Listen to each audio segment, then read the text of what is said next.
Yes. Har du nogensinde været til en gruppeeksamen? Ja, det har jeg. Fortæl.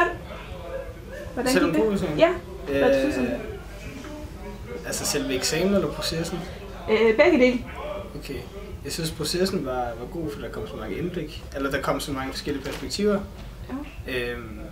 Det der så til gengæld er bagsiden ved det er nok, at man også skal blive enige om de ting, man så snakker om. Derudover synes jeg, det er fint, at man kan supplere hinanden med ting, så det hele bliver lidt udvidet, altså sådan lidt større horisont, kan man sige. Så tror jeg også bare, det er sundt, at man lærer at arbejde sammen med andre mennesker.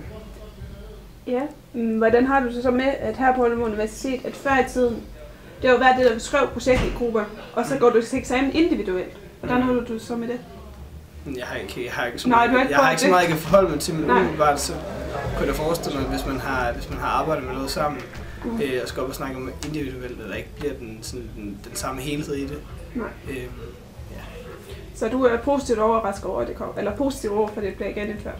Ja, det er. Super. Var det